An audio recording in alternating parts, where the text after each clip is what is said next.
এখন বাজে 3:30। আমি মা আপাতত বেরিয়েছি, বাবা আসছে। এখন যাব হস্তশিল্প মেলা। নিউ টাউন সিটি স্কোয়ার গ্রাউন্ডে হচ্ছে হস্তশিল্প মেলা, সেখানে যাব। আর আমাদের সাথে আরও অনেকে যাবে। যে আমরা সবাই মিলে এখন যাচ্ছি, পিছনে বাবা, মা, বড়দি, আর এখানে আমি, আর এই যে বড়দির মেয়ে সিঞ্জিনি। আমরা সবাই মিলে এখন যাচ্ছি হস্তশিল্প মেলা। Hi everyone, welcome to Rome with লেজা। রবিবার হওয়ার কারণে রাস্তায় ছিল প্রচণ্ড ট্রাফিক, আর এই সময় সবাই প্রায় যাচ্ছিল হস্তশিল্প মেলায়, যার জন্য প্রত্যেকটা সিগন্যালে অনেকটাই বেশ ট্রাফিক ছিল। আমরা পৌঁছে গেছি হস্তশিল্প মেলা গ্রাউন্ডে। এটা হচ্ছে সেন্ট্রাল মলের ঠিক সামনে আর গ্যালেরিয়া বিল্ডিংয়ের ঠিক পিছনে, যে জায়গায় নিউ টাউনের দুর্গাপুজো উৎসবটা হয়, ঠিক সেই মেলা গ্রাউন্ডটাতেই হচ্ছে সিটি স্কোয়ার মেলা গ্রাউন্ড। এখানে আগের বছরও হয়েছিল হস্তশিল্প মেলা।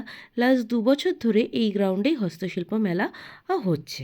প্রত্যেক বছর এই মেলা যেতে আমার তো ভীষণই ভালো লাগে, আর আমি বিশেষ করে এই মেলার টাইমটা মনে রেখে প্রত্যেক বছর এই মেলায় যাই। কারণ এই মেলায় আসলে সমস্ত মানুষের হাতের কাজ দেখা যায়, কত রকম হাতের কাজের সম্ভার এই মেলাতে দেখা যায়। বিভিন্ন রকমের শাড়ির স্টল বসে, বিভিন্ন রকম বুটিক তাদের স্টল দেয়, আর বিভিন্ন ডিস্ট্রিক্ট ওয়াইজ এখানে কিন্তু স্টল আছে।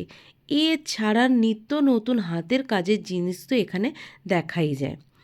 এই যে শোলার কাজের করা দুর্গা মূর্তির তারপর শোলার কাজের বিভিন্ন রকম জিনিস, এগুলো খুবই নজর কাড়া। এছাড়া অনেক জুয়েলারি দোকানও আছে, আর এগুলো হচ্ছে তালপাতার সেপাই। এছাড়া আছে পোড়ামাটির জুয়েলারি, হোম ডেকোরের জন্য বিভিন্ন লাইট। আর এই স্টলটা ছিল দার্জিলিং ডিস্ট্রিক্টের, তাই জন্য সমস্ত শীতের জিনিসপত্র এই স্টলে অ্যাভেলেবেল।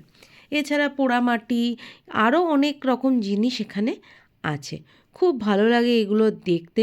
তার মধ্যে এবছর যেটা আমার নজর কেড়েছে সেটা হচ্ছে এই ধানের জুয়েলারিগুলো।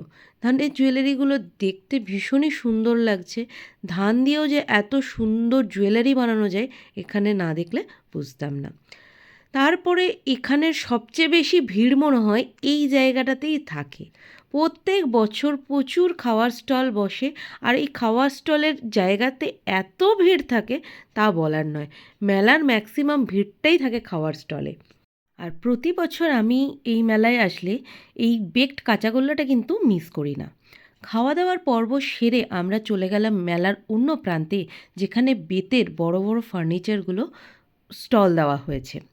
এইভাবেই আমাদের হস্তশিল্প মেলাটা ঘোরা শেষ হলো।